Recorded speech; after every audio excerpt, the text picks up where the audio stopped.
Out of the darkness into the light comes the Outsider Sports Show. Clint Schweitzer, Noah Groniger. We are back, guys, from the cellar that we've been living in, editing our feature documentary, Stadium Crashers. It's a work in progress, but we're out. We're watching football, and maybe we should go back to the cellar because that was probably a little more beneficial for us at this point. Yeah, getting a lot of work done, not having to watch our fledgling football programs, Kansas City Chiefs, Missouri Tigers coming off some tough losses. So maybe it's time to get back down to the cellar and getting onto the film. Well, we got the Stadium Crashers documentary coming out, guys. Go to stadiumcrashers.com. Check that out. It'll be coming out hopefully soon, but we're talking football. The Outsider Sports Show is back this week in a pivotal week. We've got two very special guests this week, and we are talking about NFL, also SEC football, all in one podcast. Our first guest coming up, guys, is going to be former Mizzou great Martin Rucker, going to join us to talk some SEC football, the Missouri Tigers, what's going on at Mizzou, coming off a loss to Kentucky, offense playing terribly, and as of just a little while ago, we find Maddie Mock is suspended for the South Carolina game, meaning Drew Lock will get his first start. Noah, what does that mean? And where does this situation go from here? We know it's a violation of a team rule. That's very vague, clearly. Yeah, well, I think it comes at maybe the worst time for Matty Mock, coming off a rough performance, everyone calling for his head, wanting Drew Lock in there. Well, they want it. They got it. Drew Lock is going to be your starting quarterback this Saturday, taking on the South Carolina Gamecocks. If he has an impressive game, maybe this spells the end for Matty Mock. Maybe he'll transfer to good old KU. Jayhawks could use a good player like Matty.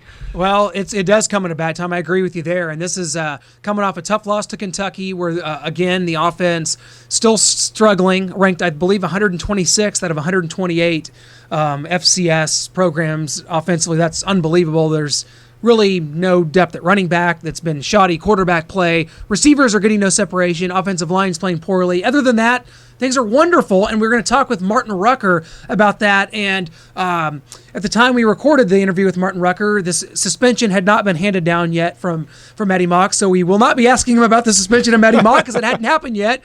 But we look forward to talking with Martin Rucker. And then NFL Network's Jeffri Chadiha, Noah, will be joining us to talk about the Chiefs coming off their loss on Monday Night Football to the Green Bay Packers, and things all goings on in the NFL with Jeffri Chadiha, one of our favorite guests. But first, before we get into the NFL, we're going to be talking SEC football and the Missouri Tigers with none other than former Mizzou tight end Martin Rucker, and currently joining us here on the Outsider Sports Show talking Mizzou football and the SEC right now, former Mizzou tight end Martin Rucker. T-Rock, welcome to the show. How's everything going in your world, my man? Hey, thanks a lot for having me on, man. Things are good. Got married coming up on 6 months ago, and so just enjoying that. And, can't complain, man. I was going to ask you about that. I know you got married a few months ago, and how, football season's underway. We're 4 games into the college football season. Have you noticed that you've watched a little less football this year than other years, or not? It's funny because I actually have. I didn't get to see the first game, and then the second game we were moving into our new place, so I missed the game against UConn, which probably was a good thing. And to catch the last game, I actually recorded it, and then I watched it again, and I was up to about 1 o'clock in the morning watching it. So I could definitely see those effects already coming into play. Well, and then next week it'll be an antique store, and then it will be a fall festival. T-Rock, we're going to lose you altogether. We're going to lose you. Oh, man, I'll be buying vintage MU stuff. Well, okay, let's just start there because maybe it's not such a bad thing that you've had more limited access to the Missouri Tigers thus far this season, because there's some real struggles going on with this football team right now. And, let's just start, with the offense because that's the hot topic.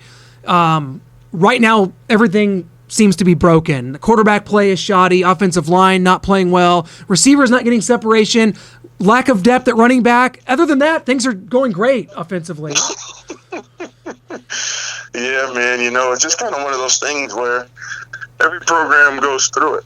And you have so many years of success, and, you get used to getting quality guys and experienced guys in those positions. And then, you kind of have the start to a year like this, and everybody's like, well, what the heck happened?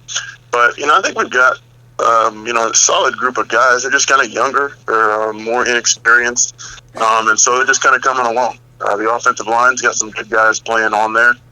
We've got some injuries now. And so we're kind of plugging some holes a little bit. But overall, I think in the future we're going to be okay. Right now, we're just kind of trying to plug leaks and keep the ship afloat.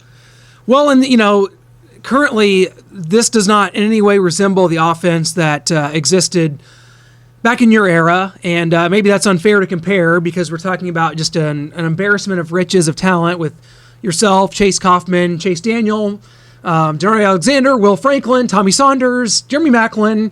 Could keep going. Tony Temple.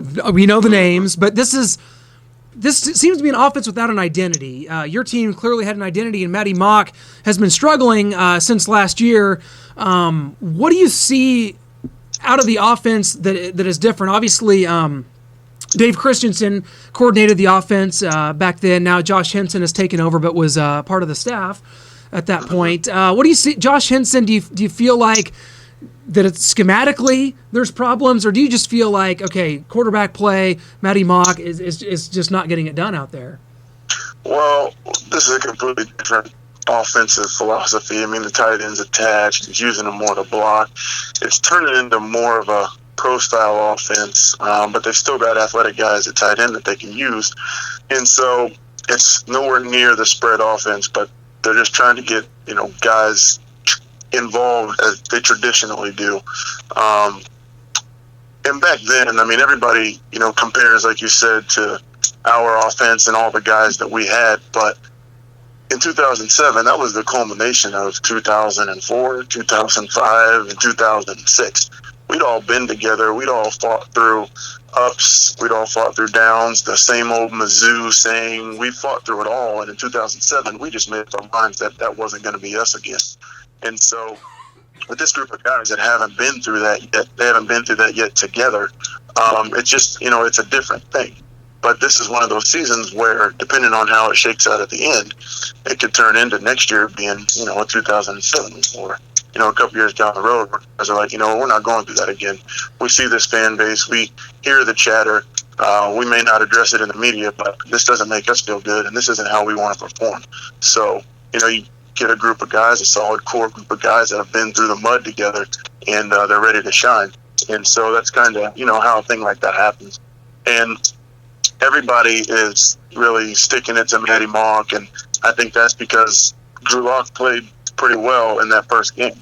And the games after that, he played okay, but it wasn't stellar.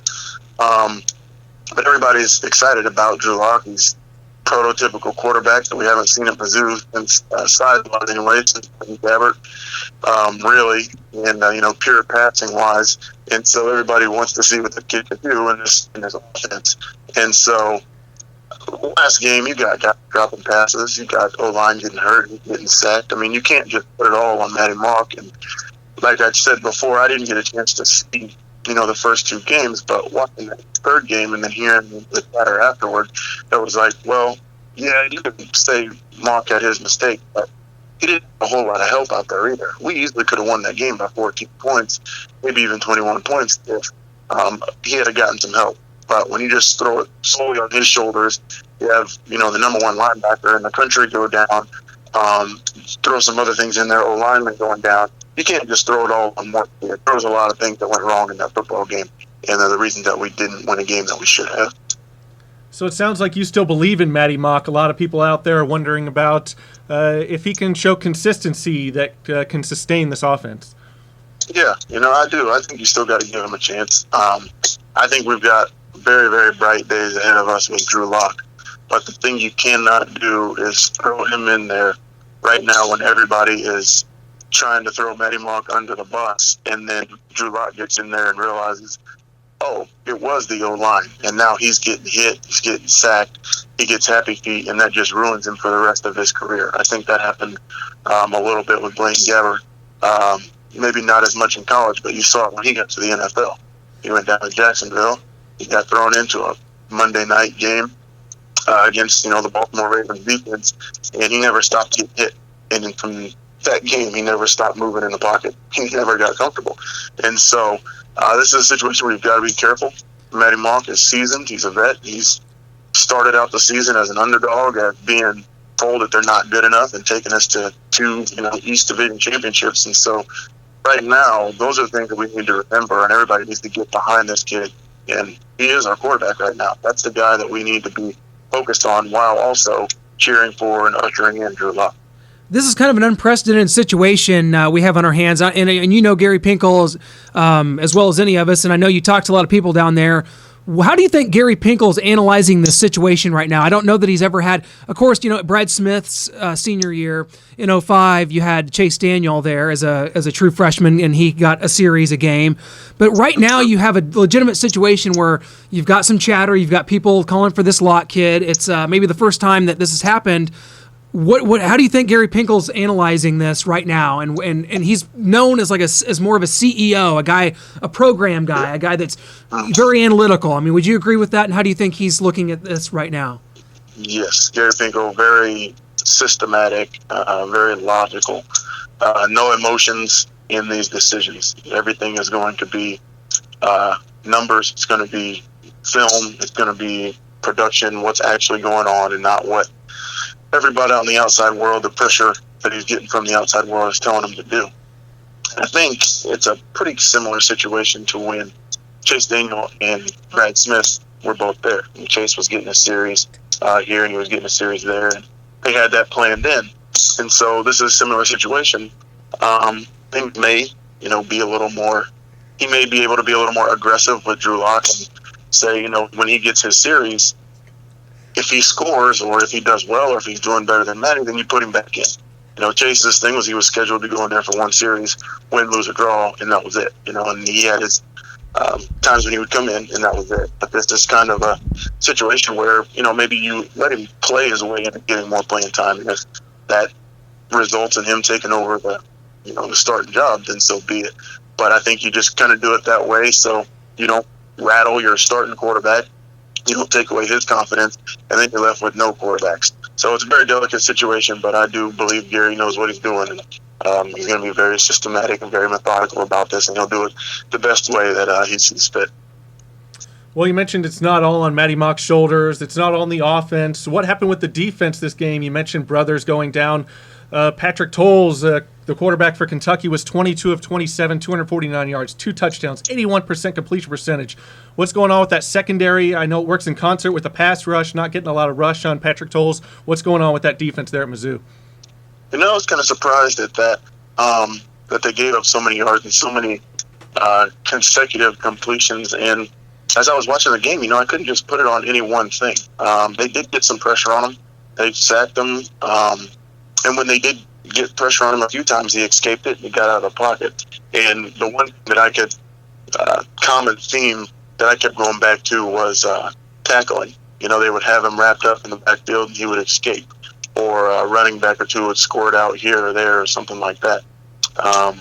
And so tackling, was the big thing, and really the only common denominator I could see as far as limiting them to big plays and limiting them to the yards that they gained. And even still, when it came down to it, we had a chance to win the game, no matter how bad defense or offense played.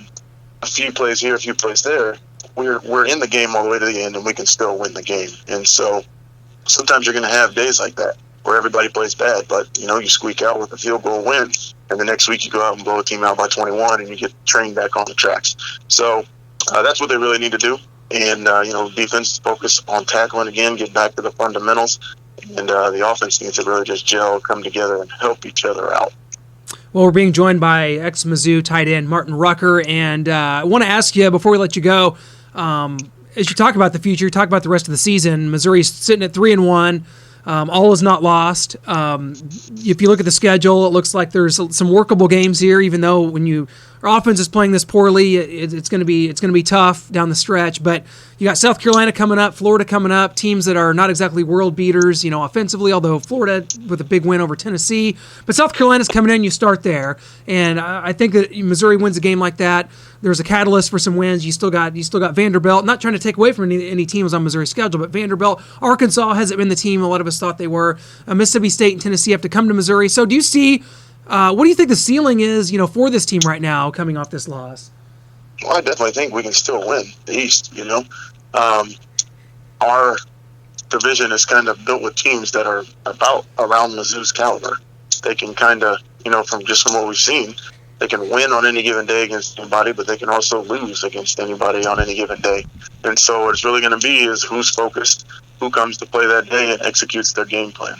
It's going to be huge for Mizzou to just come together. It's going to be huge for them to circle the wagons and keep all this outside noise out, because you say it in the papers that you don't hear it, you're not focused on it all the time, but when the number one guy who's pretty much running your ship, the quarterback, and everybody's calling for his job, and he's an out-of-state kid, and the kid that everybody wants is from 2 hours up the road, it's a big deal, and you know what's going on around you. And so for them to have the ability to block all that out, regardless of who's calling the shots, go out there and execute, that's going to be the difference. Absolutely. Well, we'll look forward to seeing where things play out the rest of the year. Martin Rucker, we look forward to having you on again as the year progresses. Cannot thank you enough for taking time to come on with us today. We will definitely be in touch, and let's get a win on Saturday against South Carolina, my man. Yes, sir. I'm with that, man. I appreciate you guys having me on. Call me anytime. Oh, absolutely. Thanks a lot, T-Rock. We appreciate it. Take care. All right. M-I-Z. Z-O-U. And a big thanks to Martin Rucker for joining us. Fresh off of a marriage 6 months ago. He's back in the game, though, just like the Outsiders. Back engaged in the football season, although I like our prospects going forward over his, because I have a feeling that he's going to be involved in some pumpkin patches, hay rides coming up. He's already said he's missed a few games, a few moments, had to record a game and watch it till 1 a.m. Out there apple picking on art walks, festivals, like you said, pumpkin patches. Sipping hot cider. Corn mazes. Ooh, it's going to be fun. Yes. But hey, we love Martin. We're just giving him heck, because that's what we do. And we had to text him immediately after the interview and said, hey, bud, Matty Mox is suspended for the game, so it'll be interesting to see what he feels about that and where this team goes, because my thoughts about Missouri remain the same as they did during the interview with Rucker, in that there's still a lot of wins out there, especially if this offense could just get a little bit of a kickstart. Not that you wanted to have it come off a suspension of your starting quarterback in Matty Mock, but they say that opportunity comes from disaster. Here we go. Drew Lock's given an opportunity. Can he seize it? Missouri's got a lot of work to do. Not a good offense right now. Did not play well defensively, as we talked about at times in that Kentucky game. Very interesting to see. Yeah, maybe Drew Lock can be the spark that this offense needs. Get out there, make some plays. He creates some plays downfield. We know he's got a great deep ball, can move around in the pocket, has good pocket presence. For a true freshman, it's really unbelievable what he's doing out there. We're going to get to see him in full action on Saturday, and hopefully good things for Mizzou, and can lead him on to winning another SEC East title. Well, Martin Rucker seems to think there's a chance of that. I am definitely not of that opinion, more so after seeing a team like Georgia play, and they look just great right now. They're favored at home against Alabama on Saturday. The SEC East looks like it runs through Athens, Georgia, a place we will be in just a few weeks' time, Noah, seeing Missouri take on Georgia as we continue not only our Stadium Crashers tour down to the Mizzou South Carolina game in Athens. They had to have us back, right? We are down there covering all the action, and we will be there in Athens, which is Mizzou's next road game. We will be down there, but a couple games to get through first. Missouri hosts South Carolina, hosts Florida. A lot going on in the SEC. How good is Ole Miss? Can they run the table? Is Alabama going to be able to get back in the playoff picture? Are the Georgia Bulldogs perhaps the best team in the SEC? LSU, Leonard Fournette, best player in college football. I say yes. Oh, definitely. Front runner for the Heisman. It's got to be his. Just hand him the trophy right now. It'll be interesting to see if he challenges the NFL rules, trying to get into the draft early, or if he maybe sits out the season, trying to avoid a devastating injury that could drop him in the draft. It's really going to be interesting to see what he chooses to do going ahead. Well, let's transition now into the NFL. And, guys, NFL Network's Jeffri Chadiha will join us in just a moment. But, guys, coming fresh off the Chiefs' second straight loss, this one on the road to Green Bay, a loss we all expected to happen when you go play Aaron Rodgers at Lambeau. The numbers are not in your favor. No, they're not. 43 touchdowns, 0 interceptions since 2012 at Lambeau Field for Aaron Rodgers.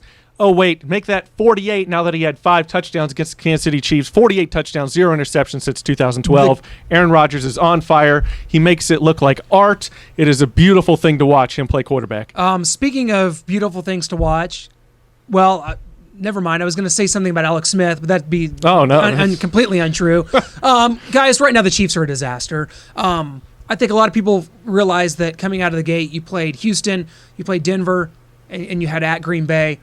you had to win probably that Denver game. And I think that took the wind out of the Chiefs' sails, a lot of the fan sails, because that was a game that a statement could have been made. The Chiefs could have started 2-0 and had a room for error to go lose to a Green Bay. Now going on the road, staring down the barrel of a 1-3 start, this team looks lost. Coach Andy Reid on the sidelines is just making befuddling decisions. Jeff Chadiha is going to come up, and we're going to talk to him about these kind of things, these issues that should not be happening in year 3 of a regime and an experienced coach like Andy Reid. Yeah, the late timeout, the game situations, he looks lost.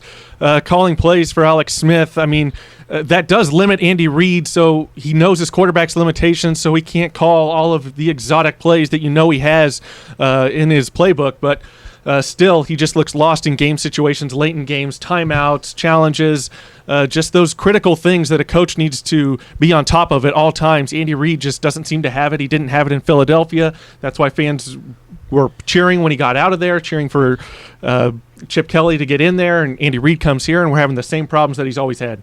Well, we are, and I think that this Chiefs team was built to be perhaps unseat the Denver Broncos in the AFC West this year. We all thought that was a possibility. Not that I was predicting it personally, but I think that we were sold on a bill of goods that this roster was built around Alex Smith, that the rest of the 52 were on par. They could go take this division from a fluttering Peyton Manning and his 39-year-old arm and his unable to feel his fingertips. But Gary Kubiak putting him under center, wanting to run the zone read without any good running backs, and that's just not Peyton Manning. Now they're trying the pistol and more shotgun, and they're starting to get things rolling here. Yeah, and here Denver sits at 3-0. The Raiders sit at 2-1, look like a better football team.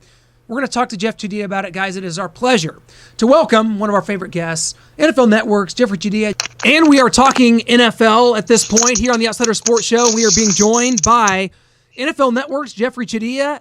Jeff, it's kind of weird saying that, NFL Network, but I think it suits you well, man. You've got a face for television. Let's just face it. Just throwing it out there. I appreciate that. My girlfriend says the same thing, so she's happier with the move as well. People that don't have faces for television, that would be Noah and myself here in Kansas City, and a franchise who does not have a face for television at this point, the Kansas City Chiefs. A lot of Chiefs fans, a lot of people around Kansas City, you don't expect to go on a Monday night game and beat the Green Bay Packers and Aaron Rodgers.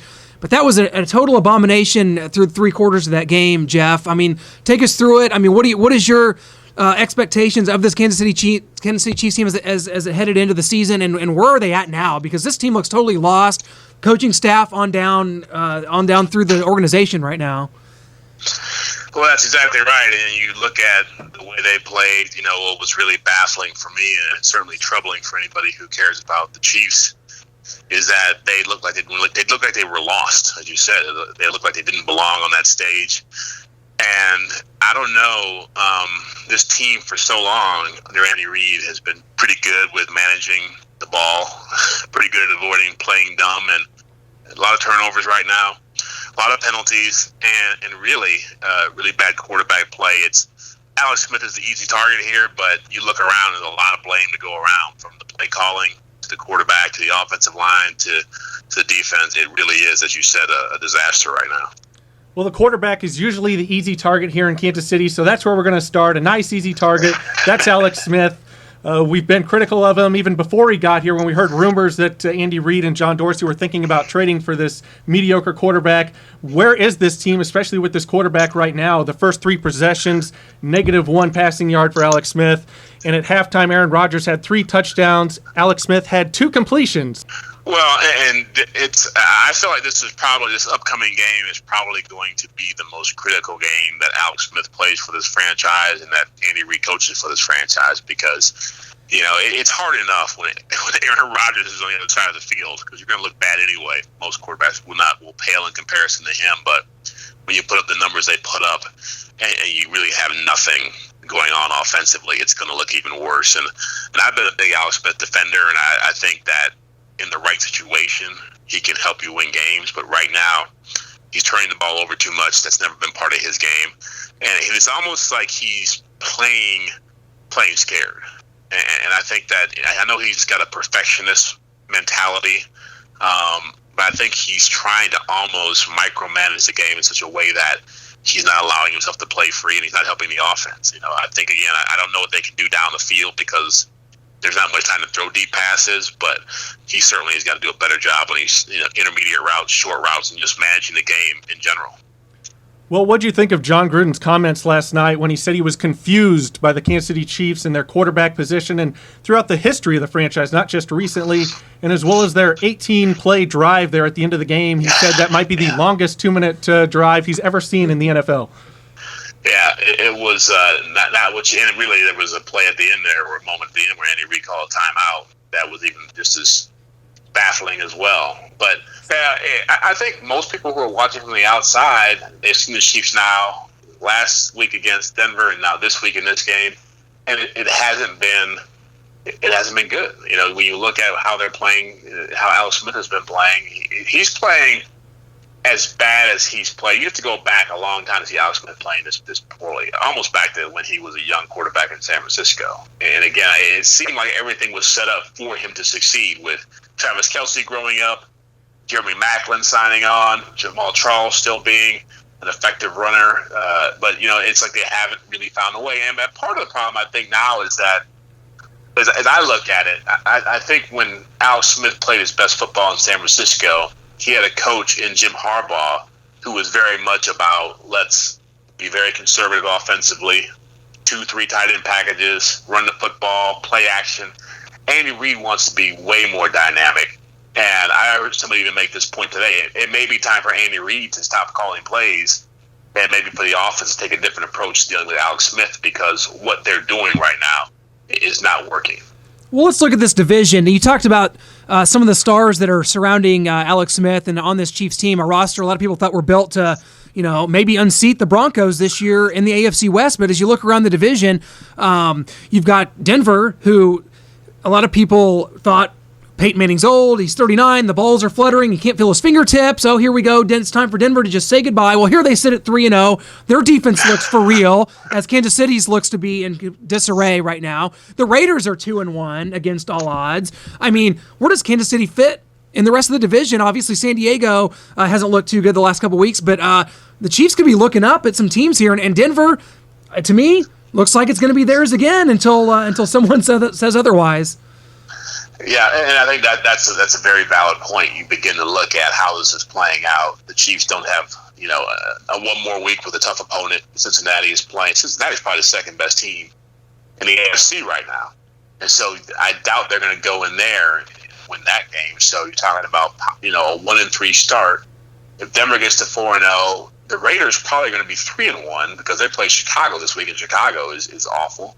And so now, you can't afford try to be the wild card team in the AFC this year coming out of the West, because it's not going to happen. There's too many good teams in the AFC North, too many good teams in the AFC East, and right now at 1-2 and potentially 1-3 to get to 10-6, you're talking about having to go 9-3 the rest of the year, winning 75% of your games. I can't see this team doing that right now based on what I've seen so far. Do you see of any way that Chase Daniel, everyone always clamors for the backup quarterback, is there any way that Chase Daniel can unseat Alex Smith if Alex falls on his face? I think the only way that happens is if Alex Smith gets hurt. And that's – I'm not one to push the panic button and say let's go to the backup quarterback, because more often than not, unless you've got somebody who you drafted high, who you want to be your quarterback of the future, it ends up just being disastrous. I think Alex Smith would have to be even far worse than what he's been. He'd have to be playing the way he's been playing for the next 6 or 7 games, to the point where it's just a no-brainer. Andy Reid and John Dorsey invested a ton of money in him. They spent 2 second-round picks to get him here. I don't think they want to open that door and all of a sudden have people talking about Alex Smith's future, because once you go to that backup quarterback, Alex Smith is done playing. You can't go back to it. So you better be 100% sure that that's what you want to do. Yeah, well, moving to the defensive side of the ball for the Kansas City Chiefs, they get Sean Smith back this week. Teams have been targeting that other corner, whether it's Jamel Fleming. We heard that the Broncos were circling number 30 on the sidelines on all their sheets. I'm sure the Packers and Aaron Rodgers were doing the same thing with number 31, Marcus Cooper, on all their sheets. Now Sean Smith comes back. How big is that for this defense? Yeah, and I think Sean Smith's suspension has been one of the biggest, most underrated factors in where the Chiefs are at right now. If he was on the field for that last drive against Denver, I think the Chiefs win that game.